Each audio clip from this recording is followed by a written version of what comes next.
Hi hello friends, welcome back to ಸಾನಿಜ್ recipe YouTube channel. ನಾನು ನಿಮ್ಮ ಸನಿಹಾ. ಇವತ್ತಿನ ರೆಸಿಪಿ ರಾ ಜಾಕ್ ಫ್ರೂಟ್ 65 ಮಾಡ್ತಾ ಇದ್ದೀನಿ. ಇದು ಹೇಗೆ ಮಾಡೋದು ಅಂದರೆ, ಮೊದಲು ಹಲಸಿನಕಾಯಿನ ಬೇಯಿಸ್ಕೋಬೇಕು. 50% ಆಗೋಷ್ಟು ಉಪ್ಪಾಕಿ ನೀರಲ್ಲಿ ಬೇಯಿಸ್ಕೋಬೇಕು. ಇದಾದಮೇಲೆ ಸೋಸ್ಕೊಂಡು ಇವಾಗ ಹಲಸಿನಕಾಯಿನ ಆ್ಯಡ್ ಮಾಡ್ಕೊಂಡಿದ್ದೀನಿ. ಇವಾಗ ಮೊಸರು ಆ್ಯಡ್ ಮಾಡ್ಕೊಳ್ತಾ ಇದ್ದೀನಿ. ಇವಾಗ 3 ರಿಂದ 4 ಸ್ಪೂನು ಕಾರ್ನ್ಫ್ಲೋರ್ ಆ್ಯಡ್ ಮಾಡ್ಕೊಳ್ತಾ ಇದ್ದೀನಿ.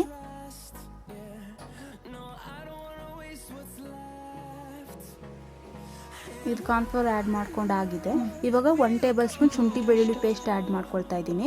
ಇವಾಗ 2 ಟೇಬಲ್ ಸ್ಪೂನ್ ಖಾರದ ಪುಡಿ ಆ್ಯಡ್ ಮಾಡ್ಕೊಳ್ತಾ ಇದ್ದೀನಿ. ಇವಾಗ ಅರ್ಧ ಟೇಬಲ್ ಸ್ಪೂನ್ ಮೆಣಸಿನ ಪುಡಿ ಆ್ಯಡ್ ಮಾಡ್ಕೊಳ್ತಾ ಇದ್ದೀನಿ, ಪೆಪ್ಪರ್ ಪೌಡ್ರನ್ನ. ಇವಾಗ ರುಚಿಗೆ ತಕ್ಕಷ್ಟು ಉಪ್ಪನ್ನು ಆ್ಯಡ್ ಮಾಡ್ಕೊಳ್ತಾ ಇದ್ದೀನಿ. ಇದನ್ನು ನೀಟಾಗಿ ಮಿಕ್ಸ್ ಮಾಡ್ಕೋಬೇಕು.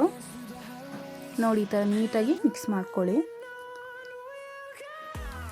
ಇದು ಮಿಕ್ಸ್ ಆಗಿದೆ. ಇದು ಒಂದು ಸೈಡಲ್ಲಿ ಎತ್ತಿಟ್ಕೊಂಡು ಇವಾಗ ಒಂದು ಬಾಣಲಿಗೆ ಆಯಿಲ್ ಹಾಕ್ಕೊಂಡು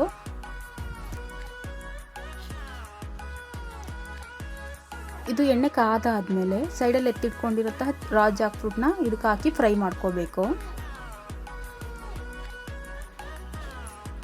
ನೋಡಿ, ಈ ಥರ ರಾ ಜಾಕ್ ಫ್ರೂಟ್ ಹಾಕ್ತಾ ಇದ್ದೀನಿ. ಇದು ಫ್ರೈ ಮಾಡಿ ಸ್ವಲ್ಪ ಬೇಯಿಸ್ಕೋಬೇಕು. ಇದು ಬೆಂದಾಗಿದೆ. ಇವಾಗ ಇದನ್ನು ತೆಗೆದು ಒಂದು ಪ್ಲೇಟಿಗೆ ಎತ್ತಿಟ್ಕೊಂಡಿದ್ದೀನಿ. ಇವಾಗ ಒಂದು ಬಾಣಲಿಗೆ ಒಂದು ಸ್ವಲ್ಪ ಆಯಿಲ್ ಹಾಕ್ಕೊಂಡಿದ್ದೀನಿ. ಇವಾಗ ಸಣ್ಣದಾಗಿ ಹೆಚ್ಚಿರುವಂತಹ ಬೆಳ್ಳುಳ್ಳಿ ಆ್ಯಡ್ ಮಾಡ್ಕೊಳ್ತಾ ಇದ್ದೀನಿ. ನೋಡಿ, ಇವಾಗ 4 ರಿಂದ 5 ಮೆಣಸಿನ್ಕಾಯಿ ಸಣ್ಣದಾಗಿ ಹೆಚ್ಚಿ ಹಾಕ್ಕೊಂಡಿದ್ದೀನಿ. ಇವಾಗ ಇದನ್ನೊಂದು ಸ್ವಲ್ಪ ಫ್ರೈ ಮಾಡ್ಕೋಬೇಕು.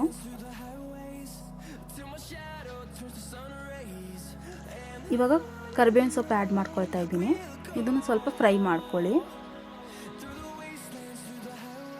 ಇದು ಫ್ರೈ ಆಗಿದೆ. ಈಗ ಟೊಮೊಟೊ ಕೆಚಪ್ ಆ್ಯಡ್ ಮಾಡ್ಕೊಳ್ತಾ ಇದ್ದೀನಿ. ಇದು ಟೊಮೊಟೊ ಕೆಚಪ್ ಜಾಸ್ತಿ ಇದ್ದರೆ ಒಂದು ಸ್ವಲ್ಪ ಚೆಂದ ಆಗುತ್ತೆ. ಟೇಸ್ಟ್ ಅಂತೂ ಸೂಪರ್ ಆಗಿರುತ್ತೆ. ಇದನ್ನು ಫ್ರೈ ಮಾಡ್ಕೊಳ್ಳಿ. ನೋಡಿ, ಇದು ಫ್ರೈ ಆಗಿದೆ. ಇವಾಗ ಬೇಯಿಸ್ಕೊಂಡಿರೋಂತಹ ಹಲಸಿನಕಾಯಿನ ಆ್ಯಡ್ ಮಾಡ್ಕೊಳ್ತಾ ಇದ್ದೀನಿ. ಫ್ರೈ ಮಾಡಿರೋಂತಹ ಹಲಸಿನಕಾಯಿನ ಆ್ಯಡ್ ಮಾಡ್ಕೊಳ್ತಾ ಇದ್ದೀನಿ.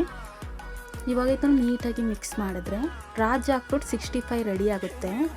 ಇದು ನಾನ್ ವೆಜ್ ಯಾರೆಲ್ಲ ತಿನ್ನೋಲ್ಲೋ ಅವ್ರು ಈ ಥರ ಮಾಡ್ಕೊಂಡು ತಿಂದರೆ ತುಂಬಾ ಟೇಸ್ಟಿಯಾಗಿರುತ್ತೆ. ಒಮ್ಮೆ ನೀವು ಟ್ರೈ ಮಾಡಿ. ಈ ರೆಸಿಪಿ ನಿಮ್ಗೆ ಇಷ್ಟ ಆಗಿದ್ರೆ ಪ್ಲೀಸ್ ಲೈಕ್ ಮಾಡಿ, ಶೇರ್ ಮಾಡಿ, ಕಮೆಂಟ್ ಮಾಡಿ ಆ್ಯಂಡ್ ಸಬ್ಸ್ಕ್ರೈಬ್ ಮಾಡಿ. Thank you for watching. Bye bye.